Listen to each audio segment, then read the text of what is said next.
तो हेलो दोस्तों, स्वागत है आप सभी लोग का हमारे यूट्यूब चैनल फॉरेस्ट मंगा स्पेन चैनल में। तो ये वीडियो हमारे इस वाले वीडियो का पार्ट 3 होने वाला है। अगर अब तक आप लोगों ने पार्ट 1 एंड पार्ट 2 नहीं देखा है तो मैंने डिस्क्रिप्शन में लिंक दे दिया है, आप लोग जाके पहले उन वीडियोस को चेकआउट करो। तो हमने अब तक देखा था कि सुलियन और लीफेन दोनों ही इंपीरियल क्लब आ गए होते हैं। सुलियन बताती है कि जो ड्राइवर उसे लेने आने वाला था ना, अब वो कल सुबह आएगा, तो वो आज रात यहीं रुकने वाली है।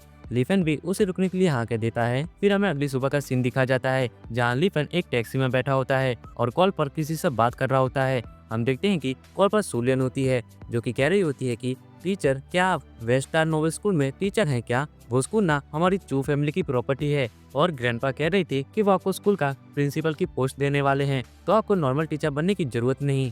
ये सुन लीफेन सोच रहा होता है कि मुझे लगा था कि ये चू फैमिली वाले ना थोड़े बहुत कोठी बंगले वाले होंगे, लेकिन ये चू फैमिली वाले तो मेलो वाले निकले। मैं जिस स्कूल में जॉब करने वाला हूँ ये तो उसी स्कूल के ओनर निकले। फिर वो कहता है अगर तुम्हारी बात खत्म हो गई ना तो मैं कॉल काट रहा हूँ। सुलन कहती है ठीक है टीचर, आपको परेशान करने के लिए मुझे माफ करना। फिर हम देखते हैं कि लीफेन वुशवांग के घर के बाहर आ गया होता है और वो सोच रहा होता है कि वुशवांग, तू कुतिया कहीं की, तूने और तेरी माँ ने मिलकर मेरी पास्ट लाइफ में मेरी सारी प्रॉपर्टी को हड़प लिया था, जिसके कारण मेरे डैड ने अपना इलाज नहीं करवा पाए और उनकी डेथ हो गई। लेकिन अब सब कुछ बदलेगा, तुम लोगों को अपने कर्मों को भुगतना पड़ेगा। फिर लीफेन अंदर चला जाता है। फिर हम देखते हैं वुशवांग और उसकी मॉम को। वुशवांग की मॉम कह रही होती है कि वुशवांग, तुम्हें ना लीफेन से ब्रेकअप कर लेना चाहिए।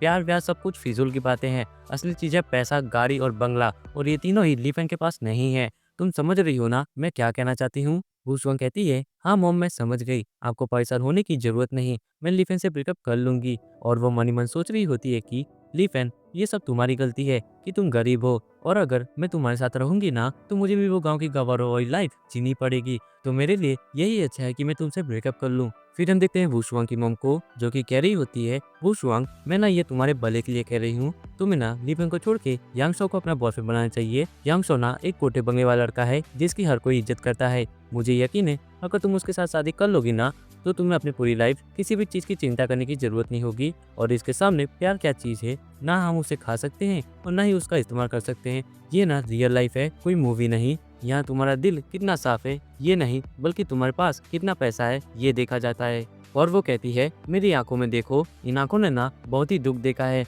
जब मैं तुम्हारी उम्र की थी ना तब मैं बहुत ही बोली थी, जिसके कारण मैं तुम्हारे गरीब डैड के प्यार में गिर गई। और अब मुझे मेकअप खरीदने के लिए भी ना कई महीनों तक सेविंग करनी पड़ती है। मेरी बच्ची, मैं नहीं चाहती कि तुम भी मेरी तरह गलती करो, तो तुम्हें यांगशो को अपना बॉयफ्रेंड बनाना चाहिए। तुम समझ गई ना मैंने क्या कहा? वुशवांग कहती है हाँ मॉम, मैं समझ गई, मैं वैसा ही करूंगी जैसा कि आपने कहा। वुशवांग की मॉम कहती है अरे हाँ, वैसे मुझे याद आया कि आज तो यांगशो आने वाला है ना, वो किसी भी वक्त आता ही होगा, तो तुम्हें उसका अच्छे से ख्याल रखना होगा। वुशवांग कहती है हाँ, वो किसी भी वक्त आता होगा, उसने मुझे बताया था कि वो सुबह 11 बजे आएगा। हम देखते हैं कि तभी वहाँ लीफेन आ जाता है। लीफेन को देखकर वुशवांग की मॉम सोच रही होती है कि मैं ना इतनी देर से यहाँ यांगशो का वेट कर रही थी और इतनी देर बाद कोई आया भी तो ये गवार लीफेन आया, इसको तो देखकर ही मुझे उल्टी आने लगती है। वही हम देखते हैं वुशवांग को जो कि चिल्लाते हुए कहती है कि लीफेन, तुम क्या अंधे हो गए हो? तुम्हें दिख नहीं रहा कि सामने मेरी मॉम खड़ी हुई है, तो तुम्हें उन्हें ग्रीट करना चाहिए ना। फिर हम देखते हैं लीफेन को जो कि सिगरेट जलाते हुए कहता है कि ओह, ठीक तो दिख रही है। इतना कह के वो वहीं बैठ जाता है। लीफेन का जवाब सुनकर वुशवांग की मॉम सोच रही होती है कि इस बच्चे में ना बहुत ही ज्यादा एटीट्यूड है, तो ना इसका घमंड निकालना पड़ेगा। तो वो पूछती है कि लीफेन, तुम्हारी मंथली सैलरी कितनी है? वुशवांग बताती है मॉम, लीफेन ना अभी स्कूल में एक न्यूबी टीचर है जिसकी सैलरी लगभग 2000 युआन है। ये सुन वुशवांग की मॉम कहती है तुम्हारे पास ना ही घर है और ना ही पैसा, और तो और तुम्हारी सैलरी भी सिर्फ 2000 युआन है, और तुम सोच रहे हो कि तुम मेरी बेटी से शादी करोगे। लीफेन कहता है तुम लोग ना पैसों के भिखारी हो, मैं तुम जैसे लोगों के मुंह नहीं लगता। और एक बात और बता दूं कि मैं यहाँ शादी की बात करने नहीं आया। वुशवांग चिल्लाते हुए कहती है कि तुम्हें ज्यादा बोलने की जरूरत नहीं, अब ना तुम्हें वो मिस चू मिल गई है, इसलिए तुम जैसे गरीबों के भी भाव बढ़ने लगे। लेकिन मैं बता रही हूँ कि एक दिन वो कुतिया मिस चू को पता चलेगा ना कि तुम एक गाँव के गवार हो, तो वो भी तुम्हें छोड़ देगी। फिर तुम रोते हुए मेरे पास वापस मत आना। वुशवांग की मॉम कहती है वुशवांग, तुम्हें ना उस गवार से बात करने की जरूरत नहीं, और जल्दी से उसे यहाँ से निकालो। यांगशो किसी भी वक्त यहाँ आता होगा, मैं नहीं चाहती कि वो इस गवार को यहाँ देखे। तभी वहाँ एक ब्लैक कार आती है। हम देखते हैं कि उसके अंदर से यांगशो बाहर निकलता है। यांगशो को देख वुशवांग की मॉम जल्दी से यांगशो के पास जाके उससे हाथ मिलाने लगती है और उसे हेलो कहती है। वहीं दूसरी तरफ हम लीफेन को देखते हैं जो कि सोच रहा होता है लगता है आज मेरी किस्मत मुझ पर मेहरबान है, आज ना मेरे सामने पूरी की पूरी थाई लगी हुई है। यहाँ ना वो सभी लोग हैं जिन्होंने मिलकर मेरी पिटाई की थी, तो इस थाली को तो मुझे खाना ही पड़ेगा। दूसरी तरफ हम यांगसो को देखते हैं जो कि कह रहा होता है, आंटी कल ना मेरा छोटा सा एक्सीडेंट हो गया था, जिसके कारण मैं कल पूरी रात हॉस्पिटल में भर्ती था और अभी अभी मैं हॉस्पिटल से डिस्चार्ज हुआ हूँ, तो मैं आपके लिए कोई गिफ्ट नहीं ला पाया। लेकिन मैंने सुना है कि आपके पास कोई कार नहीं है, तो कैसा होगा कि मैं आपको मेरी न्यू बेंटली कार गिफ्ट कर दूं? आप इसके बारे में क्या कहती हैं? बुशवांग की मम हंसते हुए कहती है, यांग साओ कुन, तुम ना हमारी फैमिली के मेंबर बनने के लिए बिल्कुल सही हो, तुम कितने पोलाइट हो। यांग साओ कहता है, आप ना मेरी मदर इन लॉ बनने वाली हैं, तो मैं आपको ये छोटा सा गिफ्ट तो दे ही सकता हूँ ना। ये सुन बुशवांग की मम लीफेंग की तरफ देखते हुए कहती है कि यांग साओ ना बहुत ही समझदार है और मेरी बेटी बुशवांग भी बहुत समझदार है, जिसने कि यांग साओ को चुना। और कुछ लोग ऐसे भी होते हैं जो कि कहीं पर भी खाली हाथ चले जाते हैं और मुफ्त का खाना खाने लगते हैं। फिर हम देखते हैं यांग साओ को जो कि सोच रहा होता है, लीफेन तुम कमीने कहेंगे, तुम मेरी बुशवांग का पीछा करते करते उसके घर तक आ गए, और हाँ होटल में कल मैं जल गया और झूमर गिरने से मुझे चोट आई, कहीं ना कहीं इससे तुम्हारा नाता है, तो तुम आज यहाँ से कहीं नहीं जाने वाले, तब तक तो नहीं जब तक मैं आधा बदला ना ले लूं। फिर हम देखते हैं यांग साओ को जो कि अपने साथ दो बंदों को लेकर लीफेन के पास आता है और वो लीफेन से कहता है कि तू ना मेरी बुशवांग का पीछा करना बंद कर और अभी यहाँ से निकल जा, कहीं ऐसा ना हो कि मुझे तेरी बेइज्जती करनी पड़े। अगर तू अभी यहाँ से निकल जाएगा ना तो मैं तुझे यहाँ से जाने दूंगा और स्कूल में भी तेरे लिए कोई दिक्कत खड़ी नहीं करूंगा, तो तू अभी यहाँ से निकल जा। लीफेन कहता है, अबे तू है कौन तू, जो कि मेरे लिए दिक्कतें खड़ी करेगा। यांग साओ कहता है, तुम ना बस एक ट्रेनिंग टीचर हो और मैं वही टीचिंग डिपार्टमेंट का डेप्यूटी डायरेक्टर हूँ, अगर मैं चाहूँ ना तो मैं तुम्हें एक चींटी की तरह मसल सकता हूँ। लीफेन कहता है, क्या डेप्यूटी डायरेक्टर, तुम डेप्यूटी डायरेक्टर होने पर इतना उछल रहे हो, लेकिन शायद तुम्हें पता नहीं है कि अब ना वो स्कूल मेरी है, अब से ना मैं उस स्कूल का प्रिंसिपल हूँ। ये सुन यांग साओ हंसने लगता है और वो कहता है, मुझे यकीन नहीं होता ये कदा दिन में सपने देख रहा है, अगर तुम्हें सपने देखने हैं ना तो तुम ये सपने देखो कि तुम टोनी स्टार्क हो या बिल बम्बानी। फिर वो बुशवांग से कहता है, बुशवांग तुमने सुना ना, ये गधा कह रहा है कि ये हमारे स्कूल का प्रिंसिपल है। वही हम बुशवांग की मॉम को देखते हैं जो कि कह रही होती है, मेरी बच्ची मैंने कहा था ना कि ये लड़का गरीब है, लेकिन ये लड़का तो गरीब के साथ साथ गधा भी है, तुम्हें ना इसके साथ कोई भी रिश्ता रखने की जरूरत नहीं। फिर वो यांग साओ के पास जाकर कहती है, यांग साओ कुन तुम ना इस कवर को छोड़ो, तुम ना मेरे साथ अंदर घर में चलो, मैं तुम्हारे लिए कुछ अच्छा खाने के लिए बनाती हूँ। यांग साओ कहता है, आंटी आप और बुशवांग दोनों ना थोड़ी देर अपनी ये नई कार से बाहर घूम कर आइए, मैं ना लीफेन से जरा अकेले में बात करना चाहता हूँ ताकि ये कभी फिर बुशवांग के आसपास भी ना भटके। आंटी कहती है, ठीक है तो हम थोड़ी देर बाहर घूम कर आते हैं, तब तक तुम उस गवार को उसकी जगह दिखा देना ताकि वो फिर कभी मेरी बेटी के आसपास भी भटकने की हिम्मत ना करे। फिर हम देखते हैं बुशवांग और उसकी मॉम दोनों ही वहाँ से चले जाते हैं। फिर हम देखते हैं यांग साओ को जो कि लीफेन से कहता है, लीफेन जल्दी से अपने घुटनों पर आओ और एक कुत्ते की तरह भौंक कर मुझसे माफी मांगो, फिर अपने उस गवारों वाले गाँव वापस चले जाओ और मेरी बुशवांग के सामने फिर कभी मत आना, अगर तुम ये सब करोगे ना तो मैं तुम्हें यहाँ से जाने दूंगा, वरना तुम आज यहाँ से जिंदा वापस नहीं जा पाओगे, तुम्हें ना अपने पैदा होने पर अफसोस होगा। लीफेन कहता है, तू सूअर के पिल्ले, तूने अपने असली रंग दिखाई दिया ना, ये महान आदमी जानता है कि तू मेरे साथ क्या करने वाला है, तू मेरे दोनों हाथों को अपन कर देगा, मेरी किडनी को निकाल लेगा, मेरे चेहरे पर एसिड फेंक देगा और उसे बिगाड़ देगा और मुझे उस क्राइम करने के लिए जेल में डाल देगा जो कि मैंने कभी किया ही नहीं। ये सुन यांग साओ कहता है, तो तुम इसके बारे में पहले से जानते हो, अगर तुम जानते ही हो तो जल्दी से अपने घुटने टेको। फिर हम देखते हैं लीफेन को जो कि यांग साओ की गर्दन पकड़कर उसे उठा लेता है और कहता है, मुझे ना तेरी गर्दन को उड़ा देना चाहिए और तुझे मार देना चाहिए, लेकिन ये मौत बहुत ही आसान होगी, मुझे ना तुझे तड़पता हुआ देखना है। लीफेन को देख वो दो बंदे सोच रहे होते हैं कि ये गधा ये इतना ज्यादा पावरफुल कैसे बन गया। यांग साओ खांसते हुए चिल्लाता है कि तुम दोनों वहाँ क्या कर रहे हो, जल्दी करो और इस गवार को मार डालो। तभी उनमें से एक बंदा लीफेन पर हमला करता है और कहता है, ओए कमीने यांग साओ को जाने दे। तभी हम देखते हैं लीफेन अपनी डिवाइन पावर्स का यूज करता है और एक बैरियर को बना लेता है, जिसे देख वो बंदा हैरान होते हुए कहता है कि क्या ये लड़का एक कल्टीवेटर है क्या। तभी मैं सोचूं कि ये इतना ज्यादा ताकतवर कैसे है जो कि इसने अपने एक ही हाथ से यांग साओ को उठा लिया। लीफेन कहता है, ओह तो क्या तुम दोनों कल्टीवेटर हो क्या, मैंने नहीं सोचा था कि यांग साओ अपने बॉडीगार्ड के रूप में दो कल्टीवेटर्स को रखेगा। वहीं दूसरा बंदा सोच रहा होता है कि मैंने सुना था कि चूजों में कई हिडन सेक्ट हैं, तो क्या ये लड़का भी किसी हिडन सेक्ट का मेंबर है क्या। फिर वो लीफेन से कहता है कि क्योंकि तुम भी एक कल्टीवेटर हो तो हम तुम्हें यहाँ से जाने देने के बारे में सोच सकते हैं, लेकिन उसके लिए तुम्हें नए यांग साओ को छोड़ना होगा, हम वादा करते हैं कि हम तुम्हें कोई भी नुकसान नहीं पहुंचाएंगे। वहीं पहले वाला बंदा सोच रहा होता है कि ये अच्छा नहीं हुआ, ये कमीना बहुत ही ज्यादा स्ट्रांग है और अभी ये तो इसकी फुल पावर्स भी नहीं है, मुझे डर है कि ये हमारे बिग बॉस के लेवल का ना हो, वरना आज हम नहीं बचने वाले। फिर हम देखते हैं लीफेन को जो कि अचानक से उस बंदे के पीछे आ जाता है और वो कहता है, तुम लोग कल्टीवेटर्स हो ना, मैंने ठीक कहा ना, लेकिन अभी तुम लोग मेरे सामने एक दूध पीते बच्चे हो। फिर लीफेन उस बंदे को हाथ को मचोड़ते हुए कहता है, उस समय इसी हाथों ने मेरे पैरों को तोड़ा था ना, इतना कहकर वो उसके हाथों को तोड़ देता है ये देख वो दूसरा बंदा लीफेन के ऊपर अटैक करता है। लीफेन के बैरियर की वजह से वो अटैक रुक जाता है और उसे दूर फेंक देता है। फिर लीफेन उसके पास जाता है और उस बंदे की किडनी को निकालते हुए कहता है कि उस वक्त तू ही था ना जिसने कि मेरी किडनी को निकाला था। फिर लीफेन कहता है अब तुम्हारी बारी है मेरे नन्हे चूहे। हम देखते हैं यांगसो को जो कि डर गया होता है। वो कह रहा होता है कि तुम ना मेरे साथ क्या करने की सोच रहे हो। अगर तुमने मुझे मारने की कोशिश की ना तो मैं तुम्हारे पर केस कर दूंगा। फिर तुम्हें अपनी बाकी की पूरी लाइफ जेल में काटनी पड़ेगी। तो तुम मुझे मारने की कोशिश बिल्कुल मत करना। लीफेन कहता है कि तुम्हें ऐसा क्यों लगा कि मैं तुम्हें इतनी आसान मौत दूंगा। तुम ना चिंता मत करो, मैं ना अभी तुम्हें नहीं मारने वाला। अब तुम ना मेरी भगवान की तरह पूजा करो और मेरे सामने अपनी लाइफ की भीख मांगो। जल्दी करो वरना। इतना सुनते ही यांगसो डर गया होता है और वो कहता है मैं करता हूँ, मुझे मारना मत। फिर सीन शिफ्ट होता है। हम देखते हैं वुशुआंग और उसकी मॉम को। वुशुआंग कह रही होती है मॉम लीफेन को कुछ होगा तो नहीं ना। वुशुआंग की मॉम कहती है उस गवार का नाम भी मत लिया करो मेरे सामने। यांगसो कुन ना उस गवार से 1000 गुना ज्यादा बेहतर है। वो अमीर है और वो एक अमीर फैमिली से बिलोंग करता है। उसके सामने तो लीफेन एक सड़क किनारे पड़ा हुआ कचरा है। और अब से अपना सारा ध्यान यांगसो कुन पर लगाओ ना कि लीफेन पर। तभी वो बाहर देखती है कि यांगसो लीफेन के सामने अपना सर झुका रहा होता है, जिसे देख वुशुआंग की मॉम कह रही होती है कि लगता है मेरी आंखें खराब हो गई हैं। वुशुआंग जरा तुम देखना कि मैं सही देख रही हूँ। यांगसो कुन लीफेन के सामने अपना सर झुका रहा है क्या। फिर हम देखते हैं लीफेन को जो कि कह रहा होता है अभी ना सिर्फ 50 सेट हुए हैं और तुम इतनी जल्दी थक गए। जल्दी करो, इस गॉड का समय बहुत ही कीमती है। फिर हम देखते हैं यांगसो को जो कि सोच रहा होता है लीफेन तुम्हें नहीं ये दुश्मनी महंगी पड़ेगी, आज नहीं तो कल तुम मेरे हाथों से मरोगे। फिर हम देखते हैं वुशुआंग को जो कि कह रही होती है कि लीफेन तुमने यांगसो के साथ क्या किया। लीफेन कहता है कि तुम जैसा सोच रही हो ना वैसा कुछ भी नहीं है। हम तो ना एक खेल खेल रहे थे जो कि हमारे प्यारे यांगसो ने बनाया था, जिसमें वो मुझसे हार गया तो अब वो अपनी सजा भुगत रहा है। क्यों सुअर, मैंने ठीक कहा ना। फिर लीफेन यांगसो के गालों पर थप्पड़ मारते हुए कहता है कि बोलो सुअर, मैंने ठीक कहा ना, तुम कुछ बोल क्यों नहीं रहे हो। और वो कहता है कि वैसे सुअर तुम्हें अभी भी ना 50 बार झुकना बाकी है। अभी तो मैं तुम्हें जाने दे रहा हूँ, तो जल्दी से खड़े हो जाओ और अपनी सुअर वाली एक्टिंग स्टार्ट कर दो। वही हम देखते हैं वुशुआंग को जो कि कह रही होती है कि लीफेन हालांकि मुझे पता नहीं कि तुम्हारे साथ क्या हुआ, लेकिन अगर किसी ने तुम्हारी बेइज्जती की है ना तो उसे भी गाली देने की एक हद होती है। तुम्हें ना यांगसो से माफी मांग लेनी चाहिए। लीफेन कहता है माफी और मैं अजी कद्दू मेरा। अगर अभी इस सुअर की जगह मैं होता ना तब तो तू कुतिया कभी नहीं कहती कि यांगसो तुम्हें ना लीफेन से माफी मांग लेनी चाहिए, और अब तू कह रही है कि मैं यांगसो से माफी मांगू।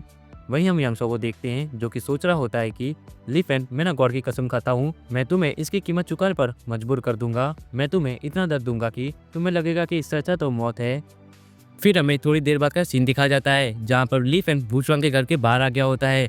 तभी उसके फोन पर एक कॉल आती है। हम देखते हैं कि कॉल पर लीफेन के डैड होते हैं जो कि कह रहे होते हैं कि लीफेन तुम ठीक हो ना, मैं तुम्हारा डैड बोल रहा हूँ और तुम्हें तुम्हारी न्यू जॉब कैसी लगी, और मुझे बताओ कि तुमने वुशुआंग की मॉम से अपनी शादी की बात कर ली है ना। हम देखते हैं लीफेन को जो कि अपने डैड की आवाज़ सुनकर बहुत ही खुश हो गया होता है और वो रोते हुए कहता है कि हाँ डैड मैं ठीक हूँ, और मुझे बताइए आप ठीक है ना। लीफेन के डैड कॉल पर कह रहे होते हैं कि लीफेन क्या हुआ, तुम रो क्यों रहे हो, तुम ना मुझे बताओ कि आखिरकार तुम्हारे साथ क्या हुआ है, तुम्हें किसी ने मारा है क्या, तुम ना बस एक बार उसका नाम बताओ, तुम्हारा ये डैड उसको सबक सिखाएगा। लीफेन कहता है अरे नहीं डैड, मैं रो नहीं रहा था बल्कि मैं तो खुश हूँ, और हाँ डैड मैं बिल्कुल ठीक हूँ, आपको मेरी चिंता करने की जरूरत नहीं, आपके बेटे को रुलाने की हिम्मत किसी में नहीं।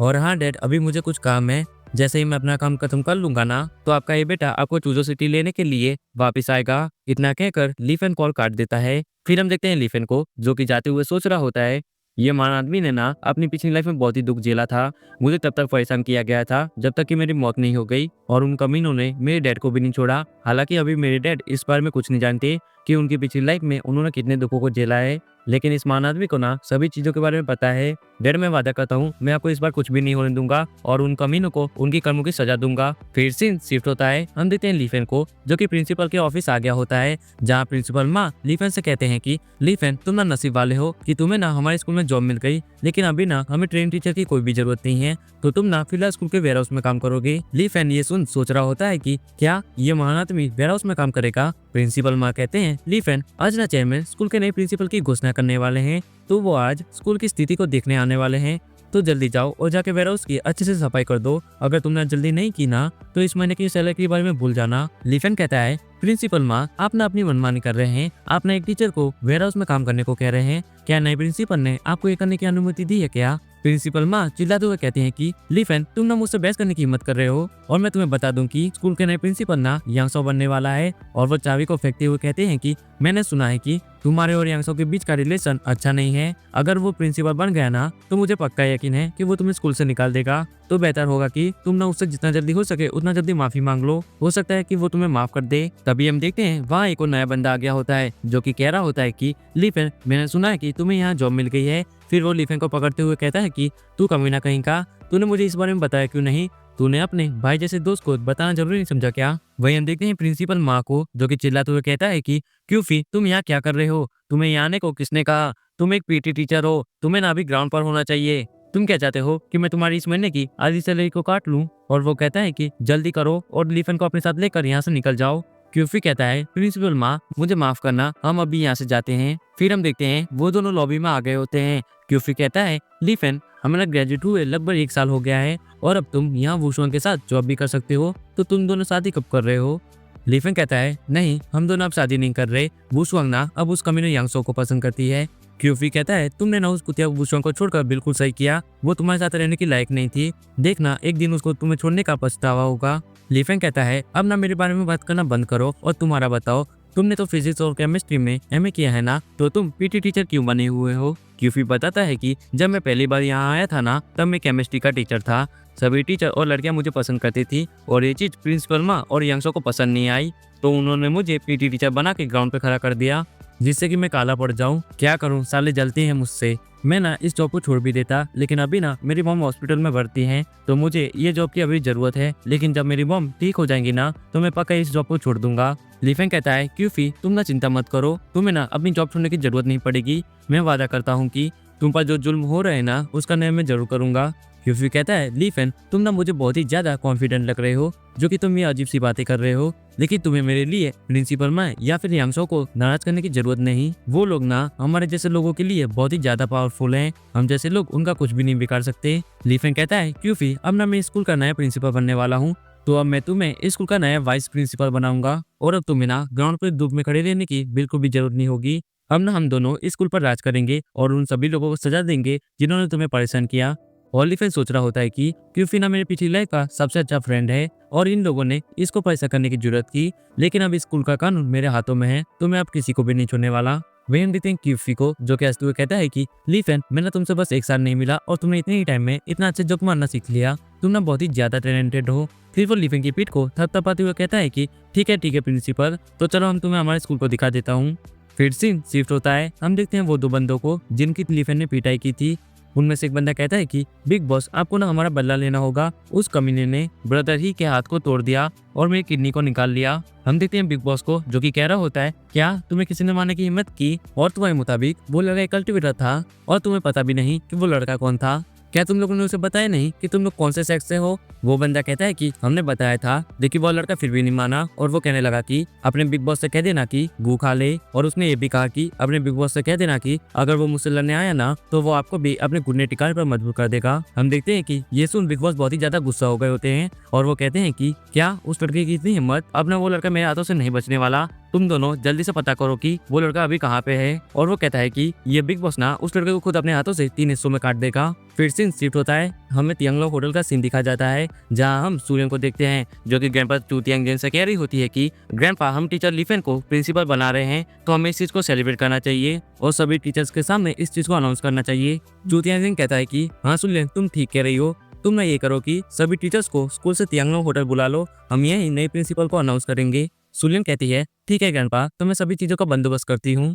चूतिया कहता है सुलियन 1 सेकंड रुको। सुलियन कहती है क्या हुआ ग्रैंडपा? चूतिया कहता है कि कुछ ही दिनों में लीजाओ आर्मी से वापस आने वाला है, तुम उसके बारे में क्या सोचती हो? सुलियन कहती है कि हालांकि लीजाओ और मैं दोनों ही सेम एज के हैं और वो बहुत ही यंग एज में आर्मी में जुड़ गया था, उसके बाद वो लॉन्ग यंग का डिसऑफर बन गया और अब वो वहाँ मेजर जनरल है। चूतिया कहता है कि तो तुम दोनों की शादी के बारे में क्या ख्याल है? और वो कहता है कि तुम्हें तो पता ही है कि लीजा बहुत ही पहले से तुमसे प्यार करता है और अब वो बस तुम्हारे लिए वापस आ रहा है। सुलियन कहती है कि हालांकि लीजा बहुत ही टैलेंटेड है, लेकिन वो मेरे टाइप का नहीं और आपको इस बारे में चिंता करने की जरूरत नहीं। जैसे वो वापस आएगा ना तो मैं उससे खुद पर्सनली मिलकर उसे बता दूंगी कि मैं उससे प्यार नहीं करती। चूतिया सिंह कहता है कि तुम जैसा चाहोगी ना वैसा ही होगा। और वो मनी मन सोच रहा होता है कि मुझे ना लीसाओ की चिंता नहीं, मुझे ना बस लोंगतियांग गैंग से डर है। वो ना बहुत ही खतरनाक लोग हैं। उनके पास ग्रैंड मास्टर्स की खेती है, जो चाहे ना तो पूरे के पूरे देश को झुका सकते हैं। अगर उन्होंने शादी के लिए पूछा ना तो मना करना मुश्किल होगा। फिर सीन शिफ्ट होता है, हमें वेस्टर्न नोबल स्कूल का सीन दिखाया जाता है। हम देखते हैं लीफेन को, जो कि सोच रहा होता है ये स्कूल मेरे लिए बहुत ही बढ़िया है। इस स्कूल के 100 किलोमीटर के एरिया में फ्यूचर एनर्जी बहुत ही ज्यादा है, जो कि एक कल्टीवेटर के लिए बहुत ही बढ़िया चीज है। तभी लीफेन और क्यूफी दोनों के फोन पर मैसेज आता है, जो कि नए प्रिंसिपल के अनाउंसमेंट के लिए उन्हें लोंगतियांग होटल बुलाया गया होता है। क्यूफी लीफेन से कहता है कि यांगसो की फैमिली बहुत ही ज्यादा रिच और पावरफुल है। उसके फादर हमारे स्कूल के डायरेक्टर हैं, तो मुझे लगता है कि नए प्रिंसिपल की पोजीशन ना यांगसो को मिलने वाली है। लीफेन कहता है, तुम क्या इस महान आदमी की बात को झूठ समझ रहे हो क्या? मैंने कहा ना कि नया प्रिंसिपल मैं बनने वाला हूँ, तुम्हें ना जल्दी पता चल जाएगा कि मैं झूठ नहीं बोल रहा था। फिर सीन शिफ्ट होता है, हमें तियांगलो होटल के बाहर का सीन दिखाया जाता है, जहाँ पर सभी टीचर्स इकट्ठा हुए होते हैं। हम देखते हैं कि वहाँ यांगसो और वुशवांग भी होती है। एक टीचर यांगसो से कहता है कि यांगसो, प्रिंसिपल बनने के बाद हमें भूल मत जाना, तुम्हें हमारा भी ख्याल रखना पड़ेगा।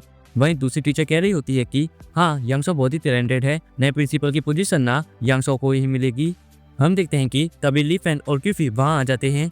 फिर हमें यांगसो को दिखाया जाता है, जो कि सोच रहा होता है कि लीफेन, तुम ना मुझसे भले ही ताकतवर हो सकते हो, लेकिन तुम्हारे कनेक्शन मेरे जितने नहीं हो सकते। तुम एक गांव के गवार हो और वही मेरे डैड स्कूल के डायरेक्टर हैं, तो तुम बस मेरे प्रिंसिपल बनने का वेट करो, फिर तुम देखो कि मैं तुम्हारे साथ क्या करता हूँ। फिर हम देखते हैं लीफेन को, जो कि यांगसो और वुशवांग दोनों को इग्नोर करके वहां से जा रहा होता है। तभी वुशवांग पीछे से चिल्लाती है कि लीफेन वहीं रुक जाओ, तुम्हें सुनाई नहीं देता मैंने क्या कहा? लीफेन कहता है, क्या है कुतिया, अब तुझे मुझसे क्या बात करनी है? वुशवांग चिल्लाते हुए कहती है कि तुम्हें ज्यादा बोलने की जरूरत नहीं और जल्दी करो, सुबह के लिए यांगसो से माफी मांगो। वो ना अब स्कूल का नया प्रिंसिपल बनने वाला है, तो तुम्हें उससे माफी मांगनी चाहिए, वरना तुम्हारे लिए दिक्कतें खड़ी हो सकती हैं। लीफेन कहता है, मुझे पता नहीं कि तुम पागल हो या भोले बनने की एक्टिंग कर रही हो। जैसे एक पहाड़ नदी के सामने नहीं झुकता ना, वैसे ये महान आदमी किसी के सामने नहीं झुकता। और तुम कह रही हो कि मैं इसका यांगसो के सामने झुक जाऊं और उससे माफी मांगू। वुशवांग कहती है, लीफेन, तुम ना दिखावा करना बंद करो, तुम ना एक गांव से आए हो जिसका तो कोई नाम भी नहीं जानता, तो अपने गमन को साइड में रखो और एक बार अपने फ्यूचर के बारे में सोचो। तुमने ना टीचर बनने के लिए बहुत ही ज्यादा मेहनत की है, तुम क्या चाहते हो कि तुमसे तुम्हारी जॉब को भी छीन ली जाए? अगर तुम ये नहीं चाहते ना तो जल्दी करो और यांगसो से माफी मांग लो। लीफेन कहता है, अब मैं तुम तुझ प्राणियों से और बात करना नहीं चाहता। इतना कहकर वो होटल के अंदर चला जाता है। हम देखते हैं वुशवांग को, जो कि सोच रही होती है कि आखिरकार ये लीफेन इस तरह से बात कब से करने लगा और ये अपने आप को एक गॉड क्यों समझता है। तो गाइस, इस एपिसोड को हम यही एंड करते हैं। आशा करता हूँ आप सभी को ये एपिसोड पसंद आया होगा। अगर आप लोगों को ये एपिसोड पसंद आया हो ना तो एक कमेंट करके जरूर जाना, मैं आपके सारे कमेंट पढ़ता हूँ।